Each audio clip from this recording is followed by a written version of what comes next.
Safe रहें।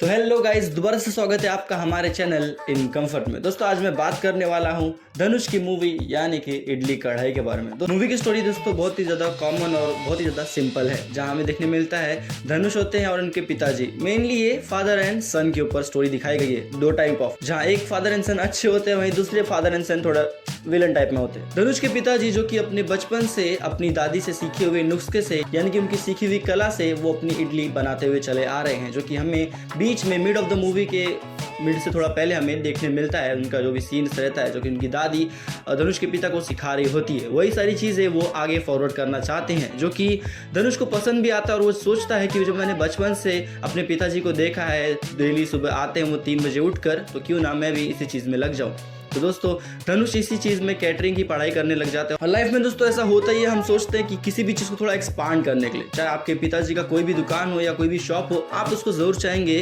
कि आज के मुताबिक उसे थोड़ा एक्सपांड करना। तो वही दोस्तों धनुष भी चाहते थे, जिस वजह से उन्होंने उनके पिताजी की वो जो ओरिजिनल जिस प्रकार ऑथेंटिसिटी से वो 2 घंटे तक वो इस चावल के आटे को पीसते थे, चावल को पीस कर उसका जो इडली का बैटर बनाते थे, वो चीज़ धनुष को बहुत ज़्यादा टाइम कंज्यूमिंग लगती थी, जिस वजह से उसने सोचा कि इसके बदले हम क्यों ना उसके लिए पीसने के लिए एक मशीन लेकर आ जाए, जो कि अपने ट्रेलर में भी देखा ही होगा। पर दोस्तों उनके पिताजी को ये चीज़ बिल्कुल नहीं पसंद आती। लाइक वो कहते हैं हाँ तुम्हारा आइडिया ठीक है, लेकिन स्वाद इसका वो नहीं है जो मेरे हाथों के द्वारा आता है। वही दोस्तों हमें पूरी मूवी में इसी चीज़ को लेकर धनुष को ये रियलाइज होते हुए आगे नजर आता है। जंप टू दैट पार्ट, जहाँ दोस्तों हमें देखने मिलता है धनुष जो कि बहुत अभी बैंकॉक जा चुके हैं, बैंकॉक आई गेस, हाँ बैंकॉक जा चुके हैं, और वहाँ वो एक अच्छे कंपनी में सेटअप हो चुके हैं, बड़े से अच्छे होटल में मैनेजर वगैरह कुछ तो उनकी पोस्ट है। और वहीं उनके जो ओनर है उनकी बेटी के साथ रिश्ता उनका तय हो चुका है और शादी होने ही वाली है कुछ टाइम वक्त में। लेकिन दोस्तों एक सैड न्यूज़ जानने मिलती है, जो कि मूवी के ट्रेलर से तो आप लोग को समझ ही गए हो क्या हो सकता है। दोस्तों वही देखने भी मिलता है। एज ए सेड मूवी बहुत ही ज़्यादा सिंपल स्टोरी है, और दोस्तों बहुत ही ज़्यादा हार्ट टचिंग है। सो अब धनुष के पिताजी नहीं रहे हैं, और वहीं दोस्तों on the other hand Bangkok में यहाँ उसकी शादी होने का अनाउंसमेंट होने वाला है। बहुत सारी VIP है सभी के सामने। लड़की के जो पिताजी है वो बहुत ज़्यादा VIP पर्सन है उस जगह के, बहुत लोग बहुत नामचीन इंसान है वो वहाँ के, और वो नहीं चाहते कि किसी छोटी वजह से, उसके लिए तो छोटी है, किसी छोटी वजह से उसकी बेटी या उसके खानदान का नाम खराब हो। और दोस्तों वहीं दूसरी ओर अपना धनुष जो कि बहुत ही ज़्यादा ट्रॉमेटाइज होता है, क्योंकि उसे कुछ नहीं समझ में आ रहा, एक और उसके पिताजी है, दूसरी ओर शादी होनी है। धनुष की माँ उसे फ़ोन करती है कहते हुए कि तुम आकर अपने पिताजी का अंतिम संस्कार करोगे ना, जिस पर हाँ धनुष हाँ बोलता है। अब फाइनली धनुष जो कि बहुत साल पहले अपने गांव को छोड़कर शहर में आ चुका था, ये सोचकर कि उसे अपनी ज़िंदगी को आगे बढ़ाना है, ना कि उसी गांव में पड़े रहना है, अब वो चाहता है कि मैं गांव में ही रहूँगा। और वो भी किस वजह से, क्योंकि वो देखता है उसकी माँ जो अकेली रहेगी, और वो अभी तक अपने पिताजी के सदमे में है काइंड ऑफ, जो कि उनका आदत रहता था उनके पिताजी का। वो रोज़ सुबह 3 बजे उठते थे और जाते थे अपने शॉप पर, और वहाँ जाके 2 घंटे तक आटा पीसते थे। उसके अंदर आटा ही बोला था, आई नो चावल, आटा पीसते थे और तब जाके उसका वो इडली बनाते थे, जिस वजह से वो ऑथेंटिसिटी और उनके हाथ का स्वाद बहुत ज़्यादा अच्छा था। उसकी माँ को आदत हो जाता है कि रोज़ सुबह उठाना है, तो यही सारी चीज़ें देखकर धनुष को बहुत ही ज़्यादा बुरा लगता है। और साथ ही हमें देखने मिलती है उसकी यानी कि धनुष की 7th 8th की गर्लफ्रेंड यानी कल्याणी, जो कि उनके घर पे आती है थोड़ा बहुत उनका हेल्प करने के लिए, जो कि उससे थोड़ा बहुत ताना भी देती है। फर्दर हमें देखने मिलता है धनुष की माँ भी ऑफ हो जाती है। जी हाँ दोस्तों, और वहीं दूसरी और जो लड़की है बैंकॉक वाली जो लड़की है, उसके फैमिली जो है वो बहुत ही ज़्यादा खड़ूस होती है, जहाँ उन्हें कोई भी परवाह नहीं है उसकी माँ मरे, उसके पिताजी मरे, क्या बोल रहा हूँ, तो उन्हें कोई भी परवाह नहीं, चाहे उसके साथ कुछ भी हो जाए, उन्हें बस अपना स्टेटस मेंटेन करके रखना है। वहीं दोस्तों मैं ये चीज़ भी बोलना चाहूँगा, मेन अपना विलन उसके अंदर अपना नहीं, मेन उसके अंदर विलन है लड़की का भाई, जिसके अंदर होती है बहुत ज़्यादा चर्बी। और दोस्तों उसको उसके और उसके पिताजी का जो सीक्वेंस था वो देखकर मुझे एनिमल का अपोजिट वर्जन याद आता है, जहाँ हमें एनिमल में देखने मिलता है कि जो अनिल कपूर और जो रणवीर कपूर रहते हैं वो दोनों एक दूसरे से काइंड ऑफ उतना बात वगैरह नहीं करते। वहीं ये जो पिताजी है वो बेटे से कुछ ज़्यादा ही लगाव करता है, इतना लगाव कि उससे घंटा फर्क नहीं पड़ता, वो चाहे जो भी कर दे उसका बेटा। तो अब इसी चीज़ में हमें अराउंड में स्टोरी दिखाई जाती है, जहाँ अब लड़की का भाई चाहता है लड़की की पूरी फैमिली चाहती है कि अब वो यहाँ आ जाए ताकि उनकी शादी कैंसिल ना हो, और उसी कारण धनुष अपनी शादी कैंसिल करवा देता है, क्योंकि उससे ये रियलाइज़ हो जाता है कि लड़की लाइक जो भी वो लड़की है, उसके जो फैमिली है, उन्हें कोई भी परवाह नहीं है, उसके मम्मी या पापा नहीं रहे इस दुनिया में, जिस वजह से अब धनुष बोलता है कि तू जा तेल लेने और मैं बनाऊंगा यहाँ इडली। स्टोरी शुरू होती है जहाँ हमें देखने मिलता है धनुष जो कि अपने पिताजी की तरह रोज आते हैं काम पर और बनाते हैं, लेकिन वो बहुत ज़्यादा ट्राई करते हैं, लेकिन उनके हाथों में वो स्वाद नहीं मिलता जो कि उनके पिताजी शिवा समथिंग उनके पिताजी का नाम था, उनके हाथों में था। और ये हमें कौन बताता है? जो उनके दोस्त रहते हैं, यानी शिवा धनुष के पिताजी के जो दोस्त रहते हैं, जो हर दिन रोज़ खाने के लिए आते थे, वो आके बताते थे कि तुम्हारा खाना कैसा है। तो डेली जब धनुष बनाता था, सारी मेहनत करता था, बट उसका स्वाद वो चीज़ नहीं आता था। वही एक दिन ऐसा चमत्कार होता है जहाँ दोस्तों हमें जानने मिलता है धनुष भैरव बाबा के सामने, जो उनके कुल देवता होते हैं, उनके सामने बैठा रहता है और साथ ही अपने पिताजी से बोलता है कि मैं क्या चीज़ मिस्टेक कर रहा हूँ। जिस तरह मैं आपको छोड़कर चला गया था, आप भी मुझे उस तरह छोड़कर जा चुके हो ना। जिसमें उसके पिताजी का स्वरूप आता है और उन्हें बताता है, सब सारी चीज़ें वगैरह होती है। उसके बाद जाकर हमें देखने मिलता है वो बछड़ा। मैंने बछड़े के बारे में नहीं बताया था ना। बछड़ा एक वो है, बछड़ा तब हुआ था जब धनुष के पिताजी जब ऑफ हो गए थे, उसके बाद ही गाय ने एक बछड़ा दिया था।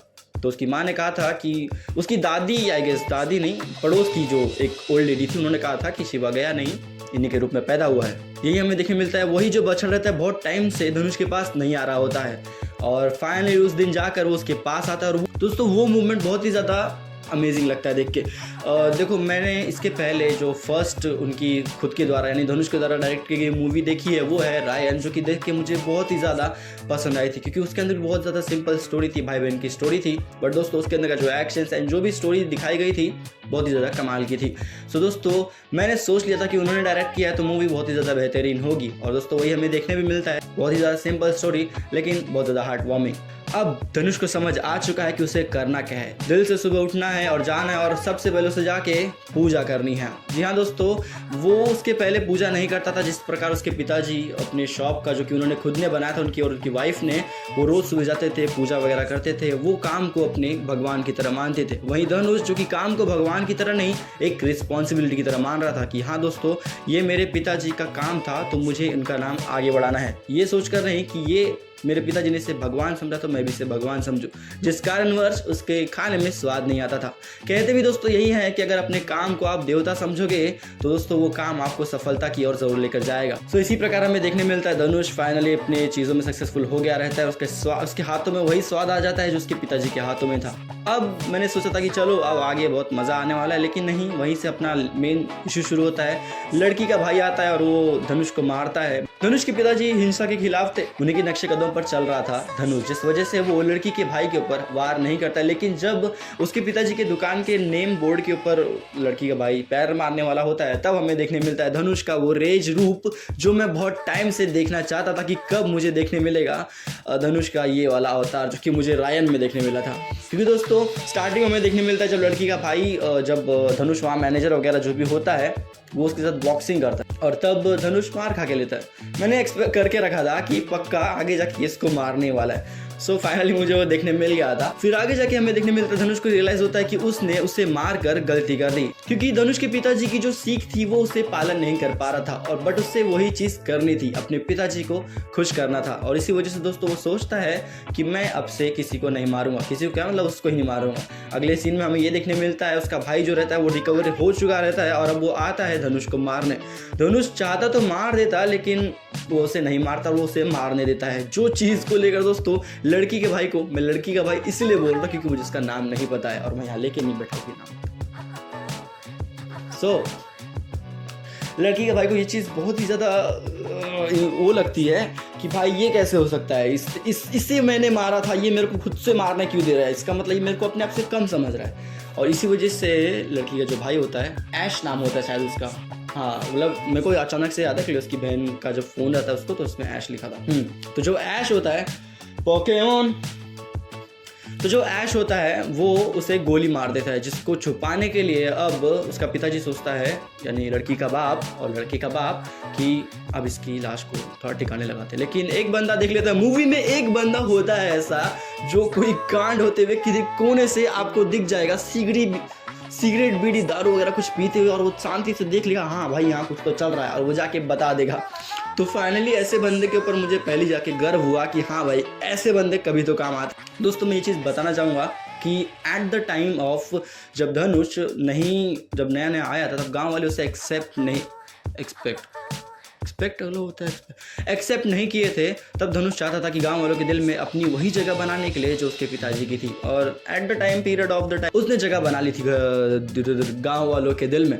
और यही हमें देखने मिलता है जब लोगों को खबर चल जाती है कि मुरली को, यानी कि धनुष को, हाँ मैं धनुष बोल रहा था, मुरली नाम था उसका, याद आ गया।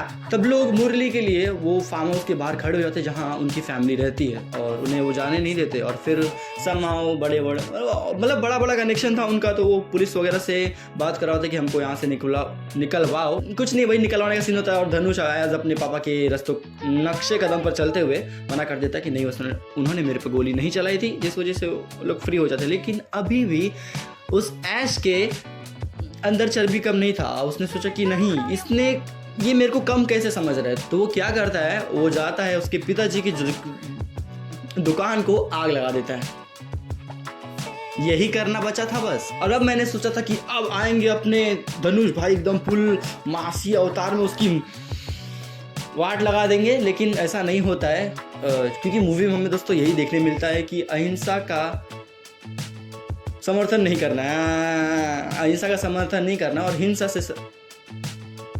हिंसा मतलब लड़ाई, सॉरी समझ गए ना। सो एट लास्ट हमें देखने मिलता है सब कुछ शॉर्ट आउट हो जाता है, और जो लड़का रहता है इसे हैप्पी एंडिंग आप बोल सकते हैं। किसका फोन। सो हमें देखने मिलता है मूवी इसी तरह हमें एंडिंग में देखने मिल जाता है कि जो ऐश रहता है वो उसी के घर पे जहाँ उसने जलाया था, जिस दुकान पे उसने जला था, उसी दुकान में उस सीली की मतलब सिलपट्टा क्या बोलेंगे उसे, उधर वो चक्की आटा पीस रहा होता है। तो हैप्पी एंडिंग देखने मिलती है। लेकिन दोस्तों मूवी में अगर बताया जाए तो दोस्तों मूवी बहुत ही ज़्यादा अच्छी थी, क्योंकि उसका जो स्टोरी था बहुत ही ज़्यादा अंडरस्टैंडिंग और सिंपल बोल सकते हो। लाइक इससे आपको समझने के लिए कोई ऐसा, मैं शब्द ढूंढ रहा हूँ मैं क्या बोल के आप लोग को समझाऊँ।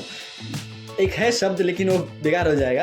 तो इससे समझने के लिए आपको कोई ऐसा आइंस्टाइन होने की जरूरत नहीं है। लाइक बहुत सारी मूवीज होती है जिसके अंदर हमें क्लूज वगैरह देखने पड़ते हैं, ब्ला ब्ला ब्ला, बट ऐसा कुछ नहीं है। बहुत धनुष का यही राइटिंग और डायरेक्शन दोस्तों मुझे बहुत ही ज़्यादा पसंद आता है कि वो कुछ ज़्यादा नहीं सोचते, वो बहुत मूवी की स्टोरी को बहुत सिंपल रखते हैं जिससे लोग समझे भी और मूवी लोगों को पसंद भी आए। मूवी बहुत ही ज़्यादा अच्छी थी जिसके अंदर हमें पिता और बेटे के दो कनेक्शंस दिखाए गए थे। एक जगह जहां धनुष के पिताजी और धनुष होते हैं यानी मुरली और शिवा, दूसरी और ऐश और उसके पिताजी का व्हाटएवर नाम था। तो हमें दोनों रिश्तों के बीच में एक बॉर्डर लाइन दिखाई गई है जहां दोनों सेम रिश्ते हैं लेकिन दोनों में फ़र्क दिखाया गया है। जहां एक पिता अपने बेटे को अहिंसा का पाठ पढ़ा रहा था कि सारी चीज़ें गलत होती है, हिंसा से कोई भी काम नहीं होता है, वहीं दूसरी और एक पिता जो कि अपने बेटे पे कोई कंट्रोल नहीं रखा था जस्ट टू क्योंकि वो उसे इतना ज़्यादा प्यार करता है। दोस्तों यही होता है, अगर ज़्यादा प्यार करोगे तो ना। अगर आप लोगों ने मूवी नहीं देखी तो दोस्तों ज़रूर देखना। आई होप ये वाला वीडियो आप लोगों को पसंद आया रहेगा। अगर वीडियो पसंद आए दोस्तों वीडियो को लाइक करें। आप लोगों को क्या लगता है इस वीडियो के बारे में कि मतलब मैंने जो स्टोरी सुनाई वो आप लोग को बराबर लगी ऑफ दैट मूवी और काइंड ऑफ रिव्यू ठीक लगा तो वीडियो के नीचे कमेंट भी कर दो। आई होप ये वीडियो आप लोगों को पसंद आएगा। मिलते दोस्तों आपको किसी और वीडियो में। यहाँ तक देखने आपका बहुत बहुत शुक्रिया। Thank you so much for watching.